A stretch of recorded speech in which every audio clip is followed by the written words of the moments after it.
नमस्कार दोस्तों, स्वागत है आपका हमारी YouTube चैनल डेली जी के डोज में। आज का सेशन हमारा प्रैक्टिस सेट रहेगा जो पिछली बार की तरह था। हर एग्जाम के लिए, चाहे वो एसएससी जीडी हो, MTS, CGL, SI, Delhi police, सभी के लिए है। और इसमें टॉपिक वाइज क्वेश्चंस हैं। 20 क्वेश्चंस का ये प्रैक्टिस सेट रहेगा। काफी यूजफुल और एग्जाम ओरिएंटेड और मेहनत करके बनाया गया। तो वीडियो को पूरा एंड तक देखिएगा, निश्चित ही ये आप लोगों को हेल्प ही करेगा। दूसरा चीज, जो भी नए व्यूअर्स आएंगे चैनल पे, चैनल को सब्सक्राइब जरूर करिएगा और नोटिफिकेशन बेल को बेल आइकन को प्रेस करिएगा ताकि नोटिफिकेशन मिलती रहे आपको। तो शुरू करते हैं अपने सेशन को पहले क्वेश्चन के साथ। पहला क्वेश्चन है, during whose viceroyalty the capital of India was shifted from Calcutta to Delhi. किस वाइसराय के समय भारत की राजधानी कलकत्ता से दिल्ली हस्तांतरित की गई थी? ऑप्शन है आपके Lord Canning, Lord Hardinge, Lord Lytton या फिर लॉर्ड क्लाइव। तो करेक्ट आंसर है आपका option number B, Lord Hardinge. Lord Hardinge के समय ही जब ये वायसराय थे, उसी समय भारत की राजधानी कलकत्ता से दिल्ली शिफ्ट हुई थी। अगला सवाल, where is the headquarter of, माफ करिएगा, where is the headquarter of International Court of Justice? International Court of Justice का हेडक्वार्टर कहाँ स्थित है? ऑप्शन है आपके पेरिस, वॉशिंगटन डीसी, न्यूयॉर्क या द हेग। तो करेक्ट आंसर है आपका option number D, the Hague. अच्छा, ये क्वेश्चन बड़ा इंपॉर्टेंट है कि हर एग्जाम के जीके जीएस सेक्शन में ये जरूर मिल जाता है आपको। एक दो के लिए तो मैं नहीं कहूंगा, बट मैक्सिमम टाइम्स मैंने देखा है इस क्वेश्चन को। अगला सवाल, विच of the following pass connect Srinagar and Leh? निम्नलिखित में से कौन सा दर्रा श्रीनगर और लेह को जोड़ता है? ऑप्शन है आपके जोजिला, बारालाचा, नाथुला या फिर जलेपला। तो करेक्ट आंसर है आपका option number A, Zoji La. Zoji La दर्रा जो है वो श्रीनगर को लेह से जोड़ता है। अच्छा, इसी के साथ कुछ जोजिला माफ करिएगा, कुछ और भी दर्रे हैं, जैसे काराकोरम, जोजिला, पीर पंजाल और बनिहाल जम्मू में है, नाथुला, जेलेपला सिक्किम में है, लिपुलेख, माना दर्रा, मन हो गया, ये माना दर्रा होगा, ठीक है ना, माना, नीति दर्रा, थाल घाट, बराहोती, ये सभी उत्तराखंड में मिलेंगे आपको। रोहतांग, तेंतु, हमटा और दुलची, ये दर्रे जो हैं आपको हिमाचल प्रदेश में देखने को मिलेंगे। इसमें से जहां तक मुझे कंफर्म है, आप सभी को सिर्फ रोहतांग के बारे में मालूम होगा, बाकी तेंतु, हमटा, दुलची हिमाचल प्रदेश में ही हैं।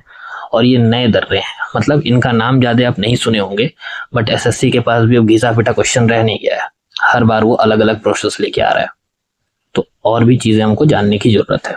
अगला सवाल, विच of the following country is not a member of BIMSTEC? निम्नलिखित में से कौन सा देश बिम्स्टेक का सदस्य नहीं है? ऑप्शन है आपके इंडिया, नेपाल, मालदीव या भूटान। तो बिम्स्टेक के जो सदस्य देश हैं उनमें से मालदीव जो है ना, इसका सदस्य नहीं है, तो ऑप्शन नंबर सी करेक्ट है। अब बिम्स्टेक की बात है तो जरा ध्यान से देखिएगा, Bay of Bengal Initiative for Multi Sectoral Technical and Economic Cooperation इसका फुल फॉर्म है। बिम्स्टेक का स्थापना हुआ था 1997 में बैंकॉक घोषणा की वजह से। हेडक्वार्टर इसका ढाका बांग्लादेश में है। और मेंबर कौन कौन से हैं? तो बांग्लादेश है, भूटान, इंडिया, म्यांमार, नेपाल, श्रीलंका और थाईलैंड है। इतनी चीजें आपको बिम्स्टेक की ध्यान रखनी है। अगला सवाल, where is Sabarimala temple located? Sabarimala मंदिर कहाँ पर स्थित है? एसएससी के बड़ा फेमस टॉपिक है ये, मंदिर और मेले या महोत्सव। ऑप्शन है आपके केरला, उड़ीसा, महाराष्ट्र, आंध्र प्रदेश। तो सबरीमाला मंदिर जो है ये आपका पड़ता है केरला, यानी कि केरल में। तो ऑप्शन नंबर ए करेक्ट है। इसी के साथ कुछ और भी ध्यान रखें, साउथ के ज्यादा पूछे जाते हैं मंदिर। श्री ब्रह्मपुरीश्वर टेम्पल तमिलनाडु में है, खजुराहो टेम्पल मध्य प्रदेश में, बृहदेश्वर टेम्पल तंजावुर यानी कि तंजौर में, इरावतनेश्वर टेम्पल तमिलनाडु में है और होयसलेश्वर टेम्पल कर्नाटक में है। इसके आने के चांसेस बहुत ज्यादा हैं होयसलेश्वर, क्योंकि ये यूनेस्को की विश्व धरोहर सूची में भी शामिल हुआ है पिछले साल। अगला सवाल, the communal electorate system in India was first introduced by? Bharat में सांप्रदायिक चुनाव प्रणाली डैश द्वारा शुरू की गई थी। ऑप्शन है आपके Cripps Mission 1942, Wavell Plan 1945, Rowlatt Act 1919 या फिर मार्ले मिंटो रिफॉर्म्स 1909। तो भारत में जो सांप्रदायिक चुनाव प्रणाली थी, जिसकी वजह से हिंदू मुस्लिम का जो दरार था वो और बढ़ाया गया, उसको शुरू किया गया था मॉर्ले मिंटो रिफॉर्म्स 1909 के तहत। तो ऑप्शन नंबर डी करेक्ट है इस क्वेश्चन का। अगला सवाल, cabinet mission visited India in which year? Bharat में कैबिनेट मिशन किस वर्ष आया था? ऑप्शन है आपके 1946, 1940, 1941, 1940 या फिर 1943। तो करेक्ट आंसर हो जाएगा आपका कैबिनेट मिशन भारत में 1946 में आया था। तो ऑप्शन नंबर ए करेक्ट है। अच्छा, यहाँ पे ध्यान रखिएगा ना, 1940 में लाहौर प्रस्ताव भी पारित हुआ था। 1941 में नेताजी जर्मनी गए थे और 1983 में याद रखिए, 43 में याद रखिएगा, बंगाल में अकाल पड़ा था। और इस समय सुभाष चंद्र बोस जी जो थे ना, वो सिंगापुर में आजाद हिंद सरकार की स्थापना की घोषणा किए थे। इतनी चीजें आपको ध्यान रखनी है। अगला सवाल है, in which state Namdapha National Park is situated? Namdapha राष्ट्रीय उद्यान किस राज्य में स्थित है? नेशनल पार्क्स भी इंपॉर्टेंट है। ऑप्शन है आपके हरियाणा, अरुणाचल प्रदेश, मिजोरम या मेघालय। तो Namdapha National Park option number B Arunachal Pradesh में है। तो इसके साथ कुछ और भी इंपॉर्टेंट देख लें आप लोग। केवला देवी नेशनल पार्क राजस्थान में, कूनो नेशनल पार्क मध्य प्रदेश में, काफी इंपॉर्टेंट है क्योंकि यहाँ पे अफ्रीका से चीता लेके आया गया था। Sultanpur National Park Haryana, Chandraprabha National Park Uttar Pradesh, Keibul Lamjao National Park Manipur. Keibul Lamjao Bharat का एकमात्र तैरता हुआ राष्ट्रीय उद्यान है, याद रखना है आपको। फिर भीतरकनिका नेशनल पार्क उड़ीसा, यहीं पे सिमलीपाल भी है उड़ीसा में। फिर दम्फा सेंचुरी मिजोरम में है और हेमिस नेशनल पार्क लद्दाख में। लद्दाख वाला भी ज्यादा इंपॉर्टेंट है, याद रखना आपको। अगला सवाल, battle of Buxar was fought in which year? Buxar का युद्ध किस वर्ष लड़ा गया था? ऑप्शन है आपके 1762 एडी, 1763 एडी, 1764 एडी या 1765 एडी। तो बक्सर का जो युद्ध है वो 1764 एडी में लड़ा गया था। तो ऑप्शन नंबर सी करेक्ट है। यहाँ पे कुछ इंपॉर्टेंट और भी लड़ाइयां हैं, जैसे बैटल ऑफ प्लासी 1757 में हुआ था। इसी समय से भारत में अंग्रेजों का जो क्या कहते हैं प्रभुत्व था वो जम गया था। बैटल ऑफ हल्दी घाटी, हल्दी घाटी का युद्ध 1576 में हुआ। चौसा का युद्ध 1539 में हुआ। कलिंगा युद्ध 261 में हुआ और बिलग्राम का युद्ध 1540 में, जो शायद कन्नौज के नाम से भी जाना जाता है। नेक्स्ट क्वेश्चन है, according to census 2011 which state in India has maximum number of slums? 2011 की जनगणना के अनुसार भारत के किस राज्य में सबसे ज्यादा झुग्गी आबादी है? ऑप्शन है आपके महाराष्ट्र, उत्तर प्रदेश, दिल्ली या नन ऑफ द अबव। तो 2011 की जनगणना के अनुसार भारत के महाराष्ट्र में सबसे ज्यादा झुग्गी है, यानी कि स्लम्स मिलेंगे आपको। तो ऑप्शन नंबर ए करेक्ट है। अब जनगणना बहुत इंपॉर्टेंट टॉपिक है, तो कुछ चीजें और भी ध्यान रखें। State having lowest population, Bharat के किस स्टेट में सबसे कम जनसंख्या मिलती है? सिक्किम में। जनसंख्या 2011 के जनगणना 2011 के अनुसार की डेटा है ये सब।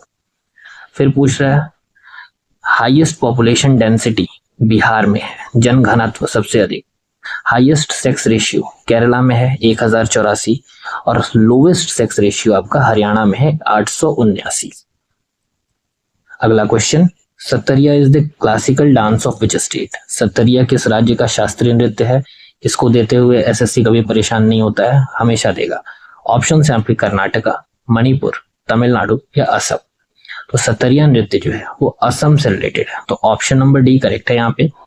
अब इसी से रिलेटेड कुछ और भी हम लोग देख लें, एक ही जगह पे कई सारी चीजें आपको याद हो जाए। यक्षगान कर्नाटक का है, पंडवानी छत्तीसगढ़, बाउल नृत्य पश्चिम बंगाल इंपॉर्टेंट है, पाखू पिल्ला, कुत्ते का पिल्ला नहीं, पाखू पिल्ला मिजोरम का है, छपेली हिमाचल प्रदेश का है, सांवरी और मुडरी उड़ीसा के हैं। ये आप लोग नहीं सुने होंगे बट ये इंपॉर्टेंट है। अगला सवाल, हु सेड विजयी विश्व तिरंगा प्यारा? अब ये स्लोगन से क्वेश्चन है कि विजयी विश्व तिरंगा प्यारा किसका नारा था, किसने कहा था? ऑप्शन है आपके मोहम्मद इकबाल, श्यामलाल गुप्ता, भगत सिंह या नन ऑफ द अबव। तो विजयी विश्व तिरंगा प्यारा श्यामलाल गुप्ता जी द्वारा दिया गया नारा था। तो ऑप्शन नंबर बी करेक्ट है यहाँ पे। अब इससे रिलेटेड कुछ और भी देखें, जैसे सारे जहां से अच्छा हिंदुस्तान हमारा मोहम्मद इकबाल द्वारा कहा गया था, अंग्रेजों भारत छोड़ो महात्मा गांधी जी द्वारा, पूर्ण स्वराज नेहरू जी द्वारा, मरो नहीं मारो लाल बहादुर शास्त्री द्वारा और साइमन कमीशन वापस जाओ लाला लाजपत राय द्वारा। अगला सवाल, Bhutia is one of the scheduled tribes belonging to which state? Bhotia जो है ये आपका किस राज्य से संबंधित अनुसूचित जनजातियों में से एक है? ऑप्शन है आपके राजस्थान, बिहार, हिमाचल प्रदेश या उत्तराखंड। करेक्ट आंसर है आपका ऑप्शन नंबर डी, उत्तराखंड। अब कुछ और भी जनजातियां जैसे चोल नाइक और कोरगा केरला के हैं, चेंचू लंबाड़ा कोलम तेलंगाना के, निशी मोनपा खामतिस और मेम्बास अरुणाचल के हैं, संथाल उरांव मुंडा पहाड़िया कोरवा झारखंड के, मेइती नागा कुकी मणिपुर के और अंगामी लोथा चांग पोचुरी नागालैंड के हैं। ट्राइब्स से बहुत इंपॉर्टेंट क्वेश्चंस मिलेंगे आपको हर एग्जाम में। अगर जो बच्चे एसएससी की तैयारी कर रहे हैं उनके लिए जनजाति ये बहुत इंपॉर्टेंट टॉपिक, और मैं जो भी एसएससी का पेटेंट टॉपिक है ना सभी से क्वेश्चन उठाया, एक क्वेश्चन उठाया और उसके साथ 4 से 5 और एक्स्ट्रा एडिशनल इंफॉर्मेशन भी आपको दूंगा। तो उसके लिए निश्चिंत रहना, आपको एसएससी को ले बितना है, जैसे एसएससी मजा ले रहा है वैसे अपने को लेना है। अगला क्वेश्चन है, who among the following freedom fighters of India is the author of the book the Indian struggle? निम्नलिखित में से किस भारतीय स्वतंत्रता सेनानी ने द इंडियन स्ट्रगल पुस्तक लिखी है? बुक एंड ऑथर भी आएगा। तो ऑप्शन है आपके सुभाष चंद्र बोस, मोतीलाल नेहरू, वल्लभ भाई पटेल या महात्मा गांधी। करेक्ट आंसर है आपका option number A, Subhash Chandra Bose ji द्वारा द इंडियन स्ट्रगल पुस्तक लिखी गई है। अब इसके साथ कुछ इंपॉर्टेंट पुस्तक और भी हैं, जैसे the God of Small Things Arundhati Roy की है, the Namesake Jhumpa Lahiri की है, Train to Pakistan Khushwant Singh, Inheritance of Loss Kiran Desai, heart lamp ये इंपॉर्टेंट है क्योंकि इस साल ये ना बुकर प्राइज इनको मिला है बानू मुश्ताक जी को हार्ट लैम्प के लिए, और Tomb of Sand Geetanjali Shree. अगला सवाल, in which year was the International Olympic Committee formed? किस वर्ष अंतरराष्ट्रीय ओलंपिक संघ की स्थापना? ऑप्शन है आपके 1896, 1855, 1894 या 1864। तो करेक्ट आंसर है आपका ऑप्शन नंबर सी, 1894। अगला सवाल, गौतमी पुत्र शतकर्णी टाइटल्ड राजा राज महाराज is related to which of the following dynasties? Gautamiputra Shatakarni जिन्हें राजा राजा और महाराज कहा जाता है उनका संबंध किस राजवंश से है? ऑप्शन है आपके सातवाहन, शुंग, शक या पांड्या। करेक्ट आंसर है आपका ऑप्शन नंबर ए, सातवाहन वंश से है। अगला सवाल, विच of the following articles of the Indian constitution contains fundamental duties? भारतीय संविधान के निम्नलिखित में से किस अनुच्छेद में मौलिक कर्तव्य शामिल है? मैंने पिछला जो भी 10 मिनट शो जो कॉन्स्टिट्यूशन के आर्टिकल्स पे बनाया था ना उस पे ये चीज काफी क्लियर हुआ है और कई सारे इंपॉर्टेंट हैं, तो जिन्होंने नहीं देखा है ना वो प्लेलिस्ट में जाके जरूर देखें 10 मिनट शो में। ऑप्शन है आपके article 32A, article 45A, article 51A या फिर आर्टिकल 48A। तो भारतीय संविधान का आर्टिकल 51A इसका संबंध आपका मौलिक कर्तव्य यानी कि फंडामेंटल ड्यूटीज से है। अगला सवाल, Meenakshi Sundaram Pillai is related to which dance? Meenakshi Sundaram Pillai का संबंध किस नृत्य से है? ऑप्शन है आपके मणिपुरी, भरतनाट्यम, कथक या कथकली। तो करेक्ट आंसर हो जाएगा आपका option number B, Bharatanatyam. Meenakshi Sundaram Pillai का संबंध भरतनाट्यम से है। तो इसके साथ कुछ और भी आर्टिस्ट देख लें, जैसे आदिति मंगलदास कथक से हैं, गुरु बिपिन सिंह मणिपुरी से हैं, श्रीमंत शंकर देव सतरिया से हैं और तपन कुमार पटनायक छऊ से हैं। ये हवा में मैं नहीं बता रहा, ये वो इम्पोर्टेंट आर्टिस्ट है ना जिनको एसएससी ने बार बार पूछा है। अगर आपको विश्वास ना हो तो आज के टाइम पे आप आसानी से यूट्यूब और गूगल कर सकते हो। 10 साल का उठाना हर एक पेपर में, चाहे वो सीपीओ एसआई का हो या सीजीएल का हो, सीएचएसएल, एमटीएस, कोई भी हो, आपको कोई ना कोई जरूर दिख जाएगा। तो इसलिए हल्के में नहीं लेना, ये आने वाले रिपीटेड है ये। अगला सवाल, in which state the world famous Khajuraho dance festival celebrated? विश्व प्रसिद्ध खजुराहो नृत्य महोत्सव किस राज्य में मनाया जाता है? ऑप्शन है आपके मध्य प्रदेश, उत्तर प्रदेश, झारखंड या हरियाणा। तो करेक्ट आंसर है आपका option number A, Madhya Pradesh. Khajuraho नृत्य महोत्सव मध्य प्रदेश में मनाया जाता है। तो अब इसके साथ कुछ और भी महोत्सव देखते हैं, जैसे गणगौर महोत्सव, ये राजस्थान का फेमस है, ओणम केरला का है, उत्कर्ष महोत्सव नई दिल्ली, हेरथ त्योहार जम्मू कश्मीर, लोसांग या नामसंग महोत्सव सिक्किम का है, हरेली त्योहार छत्तीसगढ़ और लोसर महोत्सव लद्दाख। यहाँ पे ध्यान रखिएगा, लोसांग और लोसर में बड़ा कंफ्यूजन होता है, तो इसको कंफर्म कर लेना है। लोसांग जो है वो सिक्किम का है और लोसर जो है लद्दाख का है, और ये वही इंपॉर्टेंट है जो पूछे गए हैं अभी तक, और इनसे बाहर जाएगा भी नहीं, इतनी गारंटी है। अगला सवाल, और ये हमारे सेशन का फाइनल क्वेश्चन है। Which constitutional amendment act introduced anti defection provisions in the constitution? किस संवैधानिक संशोधन अधिनियम ने संविधान में दल बदल विरोधी प्रावधान को पेश किया?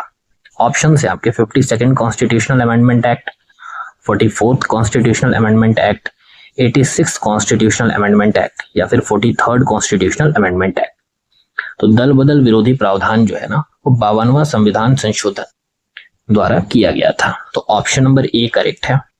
अच्छा, जब इतना हो गया तो एक चीज और ध्यान दीजिए, 44th अमेंडमेंट एक्ट के तहत क्या हुआ था, तो इसके वजह से जो संशोधन हुई थी ना, इस संशोधन के तहत संपत्ति के अधिकार को मौलिक अधिकार से हटाकर विधिक अधिकार बनाया गया। मतलब जो राइट टू प्रॉपर्टी था ना, वो पहले फंडामेंटल राइट था, उसको 44वें संविधान संशोधन के तहत संशोधित करके लीगल राइट बनाया गया और इसको 300A आर्टिकल में रखा गया था। ठीक है, इसके बाद अगला है 86 कॉन्स्टिट्यूशनल अमेंडमेंट एक्ट। ये 2002 में हुआ और इसके तहत शिक्षा को 6 से 14 वर्ष की आयु के बच्चों के लिए मुफ्त और अनिवार्य शिक्षा किया गया। मतलब फ्री और कंपलसरी एजुकेशन 6 से 14 वर्ष के बच्चों को दिया जाए, और इसी के तहत आर्टिकल 21A भी जोड़ा गया था। ठीक है, जो कि शिक्षा को एक मौलिक अधिकार बताता है, फंडामेंटल राइट बताता है। अगला है 43rd कॉन्स्टिट्यूशनल अमेंडमेंट एक्ट। ये 1977 में हुआ था, जिसमें न्यायिक समीक्षा और रिट जारी करने के संबंध में सर्वोच्च न्यायालय और उच्च न्यायालय यानी कि सुप्रीम कोर्ट और हाई कोर्ट के अधिकार क्षेत्र को बहाल किया गया था। वैसे फिलहाल इस क्वेश्चन का करेक्ट आंसर है आपका ऑप्शन नंबर ए। तो ये थे आज के 20 मेरे हिसाब से बहुत अच्छे और एक लेवल के जीके जीएस के क्वेश्चंस, जो आपके हर एग्जाम के लिए काफी यूजफुल है। उम्मीद करता हूं आपको भी सेशन अच्छा लगेगा, और अगर अच्छा लगता है तो शेयर जरूर करें, लाइक जरूर करें, और अगर किसी पर्टिकुलर टॉपिक पे आपको चाहिए तो आप जरूर कमेंट में बताएं, और कमेंट पे ये भी बताएं कि हाँ आपको सेशन कैसा लगा। और नए सब जो व्यूवर्स हैं वो चैनल को सब्सक्राइब जरूर करिएगा। तब तक के लिए धन्यवाद, नमस्कार, हर हर महादेव।